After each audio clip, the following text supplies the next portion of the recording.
വലൈക്കും. ഇപ്പോൾ മൗലിദിൻ്റെ കാലം കഴിഞ്ഞു. ഇപ്പോൾ ഒരുപാട് ദിവസങ്ങൾ മൗലിദിൻ്റെ കാലങ്ങളായിരുന്നു. സുന്നികൾക്ക് ഒരുപാട് കൊഴുത്തുകാലായിരുന്നു എന്നാണ് ഞാൻ മനസ്സിലാക്കുന്നത്. എൻ്റെ ചോദ്യം, പിന്നെ മൗലിദിനെ കുറിച്ച് നദ്വത്തുൽ മുജാഹിദിൻ്റെ വിശ്വാസം, മൗലിദിൻ്റെ ഉള്ളടക്കത്തെ സംബന്ധിച്ചാണ് ആദ്യമായി എൻ്റെ സംശയം. എന്നിട്ടാണ് അത് ചൊല്ലാൻ പറ്റുമോ എന്നുള്ള സംശയം. മൗലിദിൻ്റെ ഉള്ളടക്കം മുഴുവനും അസംബന്ധമാണ്.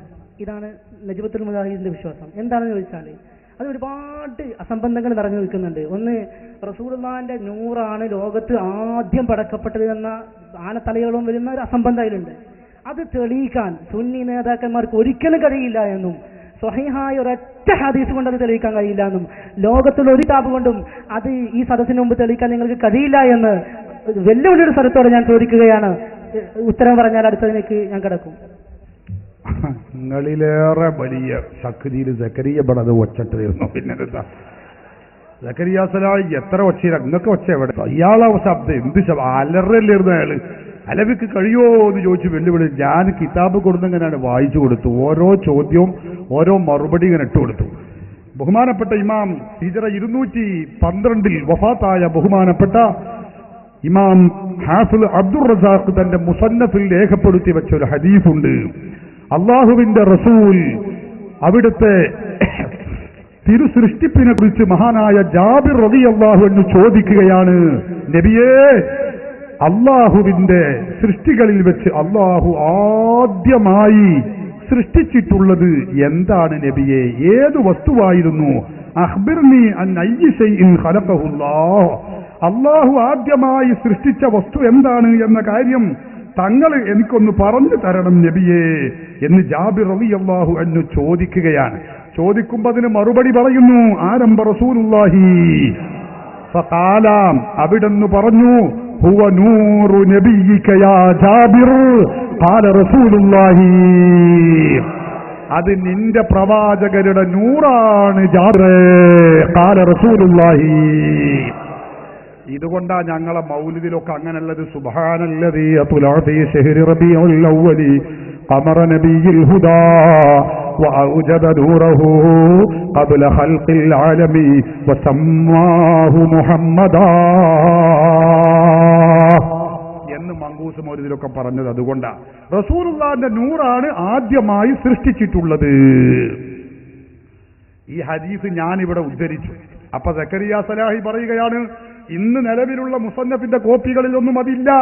ഹനീഫ കായക്കൊടി ഒരുക്ക വന്നു, മൂപ്പരും അതിൽ പങ്കാളിയായി. ഹനീഫ കായക്കൊടിയുടെ ചോദ്യവും ഉത്തരവും ഇൻഷാ അല്ലാഹ് ഞാനിവിടെ കേൾപ്പിക്കുന്നുണ്ട്.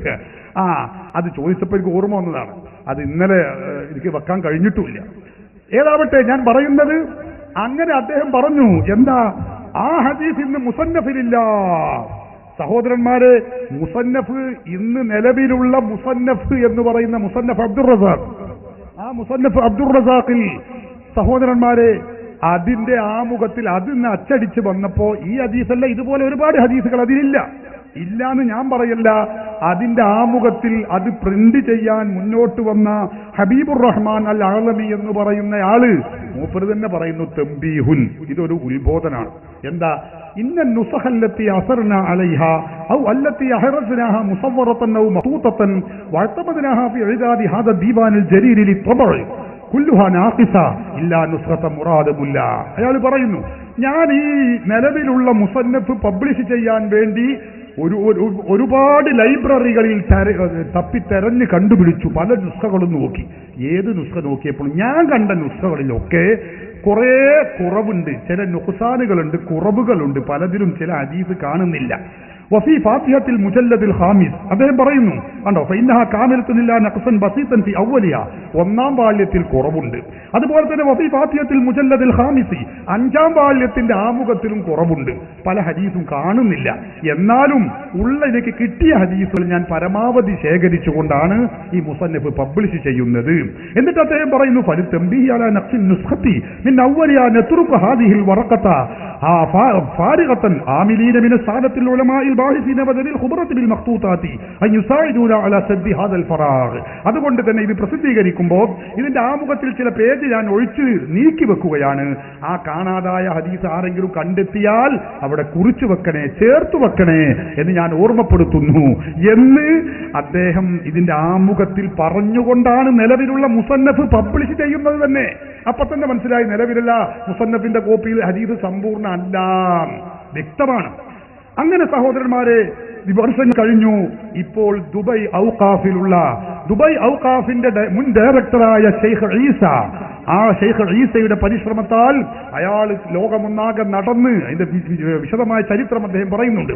അദ്ദേഹം നടന്നു പല ലൈബ്രറികളിലും പരതി. അയാൾ പറഞ്ഞു, ഞാൻ മക്കത്തും മദീനത്തും റസൂലുള്ളാഹിന്റെ ഹറമിലും റസൂലുള്ളാഹിന്റെ സവിധത്തിലുമൊക്കെ ഇരുന്ന് പ്രാർത്ഥിച്ച് ഞാനിത് പരതിക്കൊണ്ടേയിരുന്നു. അവസാനം എനിക്ക് ഈ ഹദീസ് ലഭ്യമായി, ഇതുള്ള ഒരു നുസ്ഖ എനിക്ക് ലഭിച്ചു.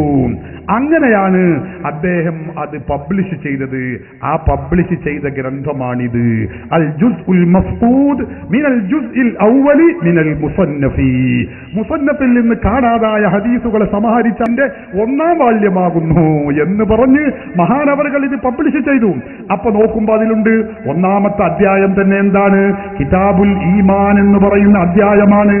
ആ 1ാമത്തെ കിതാബിൽ 1ാമത്തെ ബാബുൻ ഫീ തഖ്ലീഖി നൂരി മുഹമ്മദിൻ സല്ലല്ലാഹു അലൈഹി വസല്ലം, അല്ലാഹുവിന്റെ റസൂലിന്റെ നൂറിന്റെ സൃഷ്ടിപ്പുമായി ബന്ധപ്പെട്ട ഹദീസാണ്.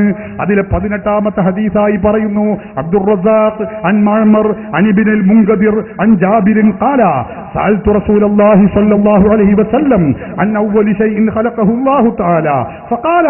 അപ്പോൾ റസൂലുള്ളാഹി പറഞ്ഞു, എന്താണ് നബിയെ തങ്ങൾ അല്ലാഹു ആദ്യമായി സൃഷ്ടിച്ചത് എന്ന് ഞാൻ ചോദിച്ചപ്പോൾ ഫഖാല റസൂലുള്ളാഹി പറഞ്ഞു, ഹുവ നൂറു നബിയിക യാ ജാബിർ. ഖാല റസൂലുള്ളാഹി, അത് നിന്റെ നബിയുടെ പ്രവാചകനായ എന്റെ നൂറാകുന്നു. റസൂലുള്ളാഹി തങ്ങൾ പഠിപ്പിച്ചതാ. ഈ ഹദീസ് ഞാനിവിടെ ഉദ്ധരിച്ചപ്പോ ഇവിടെ മാറി മാറി വന്ന സക്കരിയയുടെയും അനീഫ കായക്കോടിയുടെയും നെഞ്ചിന് തറക്കുന്ന ഹദീസും ഉദ്ധരണിയുമായി. അപ്പൊ പിന്നെ അണികളെ പിടിച്ചിരുത്തണല്ലോ. അപ്പൊ പിന്നെ അടുത്ത പ്രാവശ്യം വന്നപ്പോ ഹനീഫക്ക് സക്കരിയ പഠിപ്പിച്ചു കൊടുത്ത കുറെ ചോദ്യമുണ്ട്. ആ ചോദ്യങ്ങൾ മൂപ്പരിങ്ങനെ വലിയ വായിലിങ്ങനെ ചോദിച്ചു. ആരാണത് പ്രസിദ്ധീകരിച്ചത്, എവിടെയാണത് പ്രസിദ്ധീകരിച്ചത്, ആരാണതിന് അടിക്കുറിപ്പ് എന്നൊക്കെ പറഞ്ഞ് മൂപ്പര് ഭയങ്കര ചോദ്യം. അപ്പൊ ചോദ്യം ഇങ്ങനെ കേട്ടപ്പോ മുന്നിലിരിക്കുന്ന അനുയായികളെ മുജാഹിദുകൾക്ക് വലിയ ചോദ്യമാണെന്ന് എഴുതിയിട്ട് മുന്നിലിരിക്കുന്നതുകൊണ്ട് ഈ ചോദ്യമൊക്കെ ഇങ്ങനെ എഴുതിയിരിക്കുന്നുണ്ട്. ഇത് വലിയ സംഗതിയാണെന്ന് കരുതിയിട്ട് സഹോദരന്മാരെ പമ്പര വിട്ടിത്തം അങ്ങനെ ചോദിക്കുകയാണ്. ആ ചോദ്യം അയാളാണ് ചോദിച്ചു. ഞാൻ അടുത്ത പ്രാവശ്യം വന്നു ആ ചോദ്യത്തിന് മറുപടി പറഞ്ഞു. പിന്നെ മൂപ്പരെ കാണാനില്ല, പിന്നെ ആ വന്ന ഊക്കില്ല.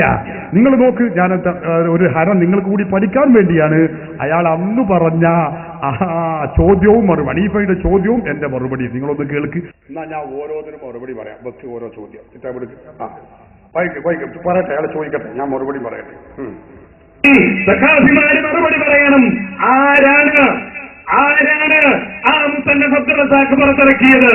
മറുപടി പറയുന്നു, അദ്ദുക്തൂർ ഈസ ഇബ്നു അബ്ദുല്ലാഹി ഇബ്നു മുഹമ്മദ് ഇബ്നു മാനി അൽ ഹുമൈരി, അതായത് ദുബൈയിലെ ആ ഔഖാഫിന്റെ ഇസ്ലാമിക് മതകാര്യ വകുപ്പിന്റെ മുൻ ഡയറക്ടറായിരുന്ന വിശ്രുത പണ്ഡിതനാണ്. അദ്ദുക്തൂർ ഈസ ഇബ്നു അബ്ദുല്ലാ എന്ന് പറയുന്ന മഹാപണ്ഡിതനാണ്. അദ്ദേഹമാണ് ഇത് പുറത്തിറക്കിയിട്ടുള്ളത്. ചോദ്യം വരട്ടെ, 1ാം ചോദ്യത്തിന്റെ മറുപടി.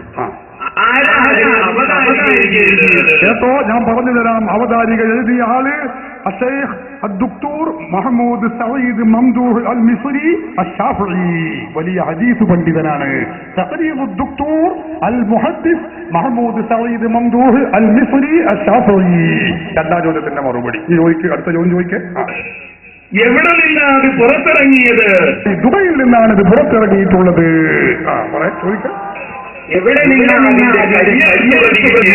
ഇന്ത്യയിൽ നിന്നാണ് അതിന്റെ കൈയെഴുത്ത് പ്രതി കിട്ടിയത്. സയ്യിദ് മുഹമ്മദ് അമീൻ ബറക്കാത്തി അൽ ഖാദിരി എന്നിവരിൽ നിന്നാണ് അത് കിട്ടിയത്.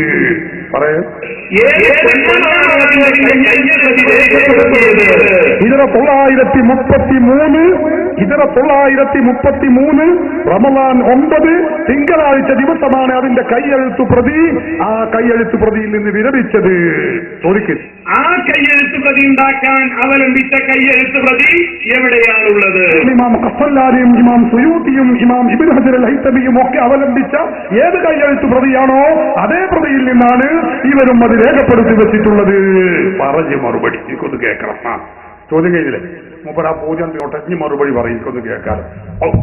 അപ്പൊ അതാണ്. അപ്പൊ അതില്ല എന്ന് പറഞ്ഞത് ശരിയല്ല, അതിനത്രയും പറഞ്ഞു. അടുത്ത ചോദ്യം ചോദിക്കും.